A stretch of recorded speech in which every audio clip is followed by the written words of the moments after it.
The following is a presentation of Muddy River Sports.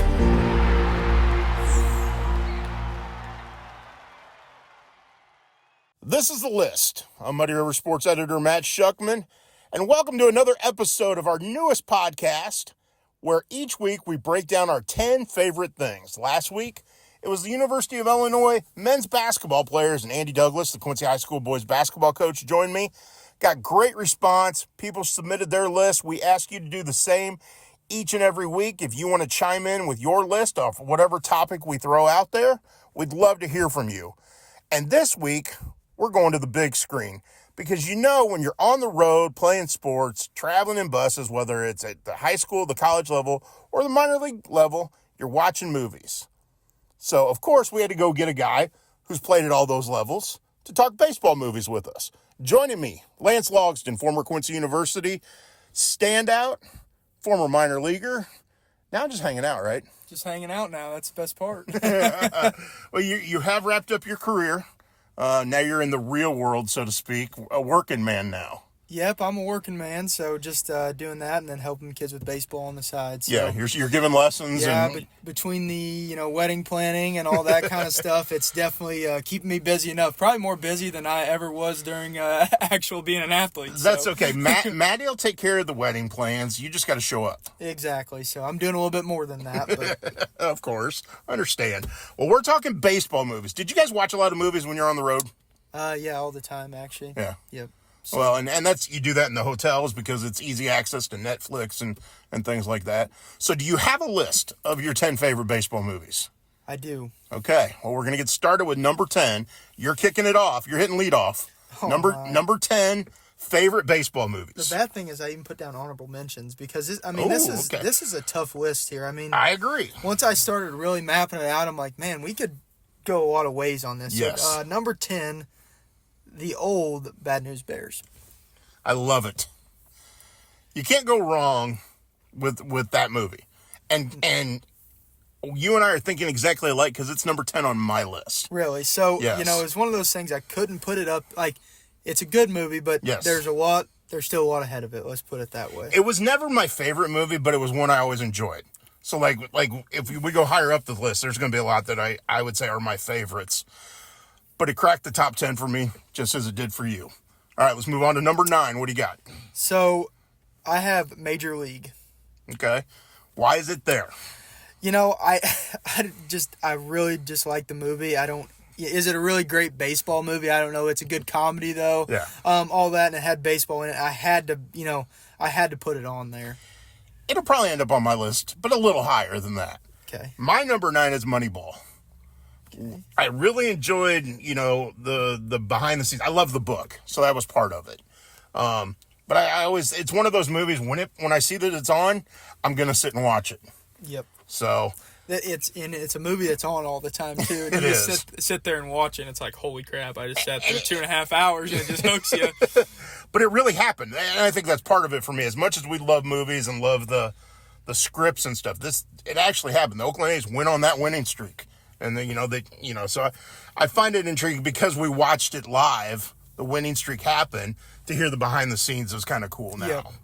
All right, number 8. Trouble with the Curve.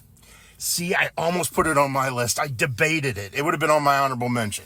So, kind of the reason why I have that is because I think there's, as a baseball player, not being that far out of it quite yet, I just see so much truth and similarity in that, and we've all seen those big prospects that don't pan out, and maybe it's that guy that, maybe isn't the top prospect, but that one scout believed in him, and he wrote him up, and he said, I truly believe in this guy, and he had one draft pick.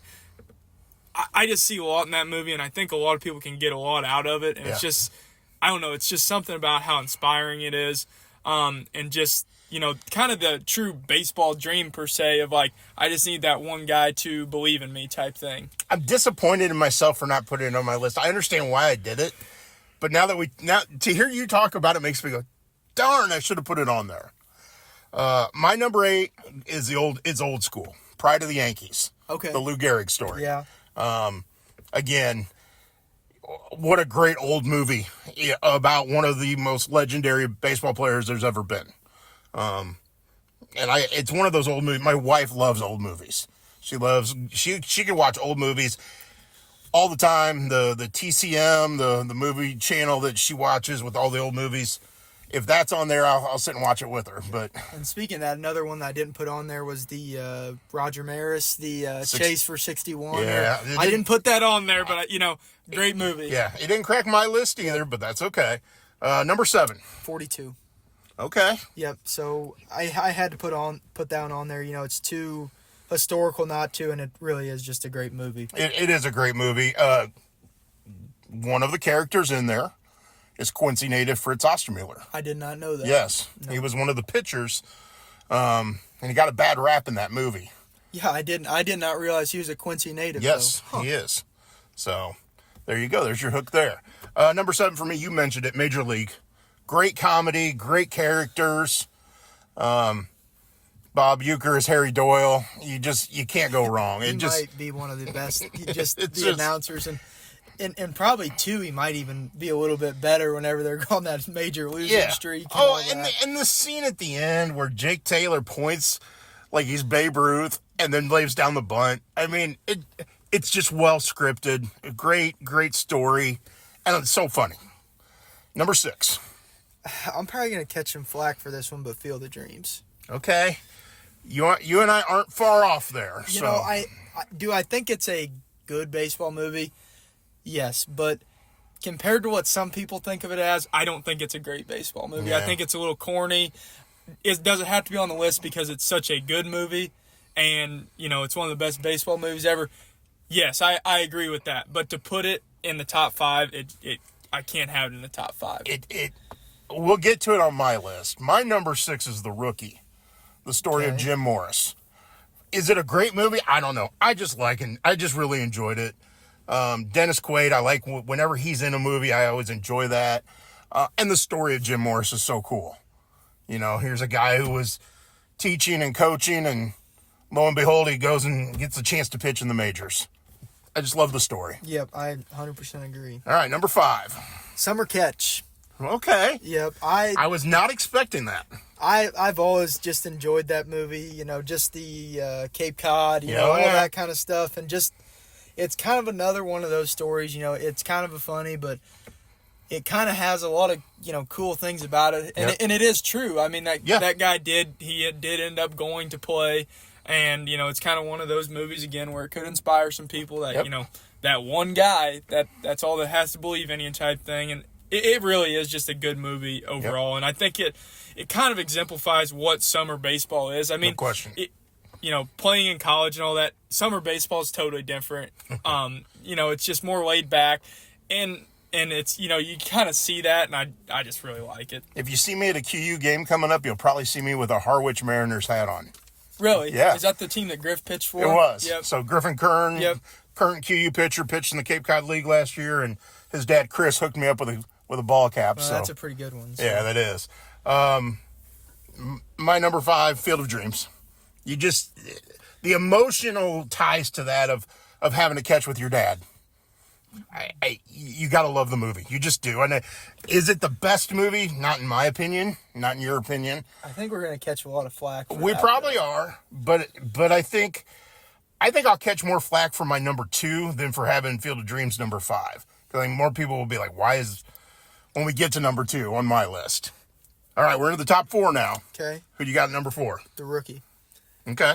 The storyline again is just outstanding, and just the way they did that movie and how they did everything about it is what I like about it. It kind of gives you that emotional tie, but it kind of gives you a realistic, type, and I will say, one thing to kind of note, the age of that movie. That was a lot more common to do something like that than what it is now, with less minor league teams and all that. Correct. So, kind of seeing that, I always enjoy it because I think there should be more minor league teams. I think every kid, if they are good enough, should get a chance because you never know what can happen if you get. I mean, Riley Martin's a perfect example. No question. What if he would have never got picked up? Yeah. And now he's pitching in AAA. Got a chance to. I think we'll see him to pitch in the big time, and I think he we'll was see a him guy there. that people overlooked for how long? Oh, And And even though he was a 6th-round draft pick of the Cubs, it was kind of overlooked because they signed him for so little. Yep. Because of the structure of that. And I don't know if they truly believed he would be as good as he's been. Well, that just shows you sometimes you're best believers yourself. So Riley has always had that, and I could have told you if he could get into a system, he'd be one of those guys that would probably have a good chance because he's just one of those people. And he's so much fun to talk pitching with now because he talks about the mechanics and all the work they do, and it's so detail-oriented. It's just cool to hear him talk about it. My number 4, and I know I'm going to catch grief from some people for it, it's The Sandlot. The idea of going to the Sandlot and playing ball every day growing up reminds me of the things we did in my neighborhood growing up. And I just absolutely love it. You got to love the great Hambino, Hamilton Porter, telling a guy that you play ball like a girl and everybody's jaw drops. And you just, again, it reminds me of growing up. Number 3, what do you got? I got Moneyball. Okay. A lot of people call that probably too high, but I truly enjoy how they put a bunch of misfits together. Yeah. That, nobody really cared about, I guess you could say. That's really what it is. And just how they brought David Justice in there and did all that stuff. Like, how they constructed the roster is incredible to me. And anytime that movie's on, I will sit down and watch it. And I will get the same emotional feel as the first time I watched it, and all that stuff. So it was up there. A lot of people probably wouldn't put it that high, but it's up there for me. I don't know if people are going to agree with my number 3. I think some people will say my number 3 needs to be higher, but that's okay. This is my list. And my number 3 is Bull Durham.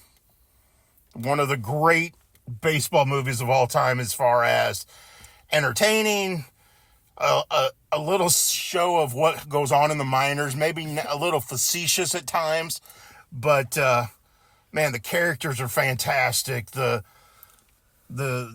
dialogue's great. You can't go wrong with Bull Durham. All right, number 2. I really thought we'd have 1A and 1B here. I had Bull Durham for number 2. All right. Well, I told you earlier that I think people will disagree with my number 2. Same thing you just said. I'm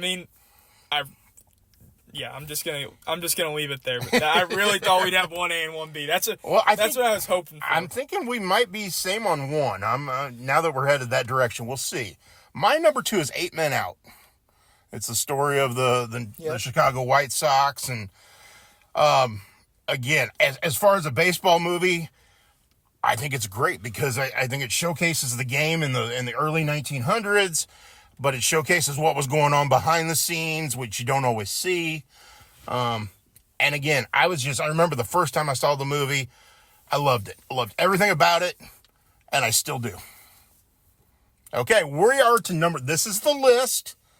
I'm Muddy River Sports Editor Matt Schuckman, hanging with former Quincy University and Canton baseball star Lance Logsdon, and we are to number 1. What do you got? The Sandlot. Okay. Yep. It's too iconic. Yeah. It really is, and that's the movie that I grew up on. That's the movie that I watched all the time. How many times I heard just at baseball practice or something, you play ball like a girl, or literally just you're killing me, Smalls. Just anything like that. Like, I couldn't not put it number 1. It's way too iconic for me, and I've probably watched that movie more times than all these other movies combined. So, well, as I was putting my list together, my wife thought Sandlot could be my number 1. She thought it for sure would be my number 2 because she knows how much I love that movie. But she knew what my number 1 was going to be, and I think my friends will all know this will not be a surprise to any of them. My number 1, The Natural. Okay. Again, probably the very first baseball movie I ever saw, at least in the theater, and simply fell in love with the story of Roy Hobbs. Yep. And just we're sitting here recording this, I got a ball cap sitting right here with, the lightning bolt on the front of it from the movie. Yep. And again, it's one of those, if it's on, I'm watching it, leave me alone, I'm turning my phone off because I don't want to be bothered because I'm going to get lost in this movie for the next couple hours. It is an outstanding. It really. I mean, I'm kind of disappointed I didn't put it on my list now, but I mean, it's well, the truth of the matter is, it's tough when you make this list. It really is. It is, because I bet when we both go back and either re-listen to this when we put it online, or just sit back and think about it later on, we're going to think of movies that we went, oh man, I could have put that on my list, or oh, what about that movie, you know? And you know, people are going to bring those up to us. Yep. And that's okay. That's what this is all about. It's fun. But it is. And because it was fun. It got you thinking, didn't it? Yep, it did. And again, it comes back to a lot of childhood memories, a lot of, long bus trip memories, sitting in the hotel memories of, okay, what are you going to watch? Let's watch this movie. And then you get caught up in it. Awesome. I love your list. I thank you for doing this. Anytime. I enjoyed it. We can always talk baseball, can't we? 100%. Exactly. Again, Lance Logsdon. I'm Matt Schuckman. If you want to chime in on your favorite baseball movies, you want to offer up your list, you want to pick apart our list, bring it on. Let us know. You can find me on Twitter at Shuck Sports, or X, I guess is what they call it now. Yeah, I still call it Twitter. I do too. You can email us at sports@muddyrivernews.com, or if you see me at a game or something, bend my ear. I'd love to hear your list on the favorite baseball movies. Once again, this has been The List. Join us again next week. Muddy River Sports. Our home, our sports.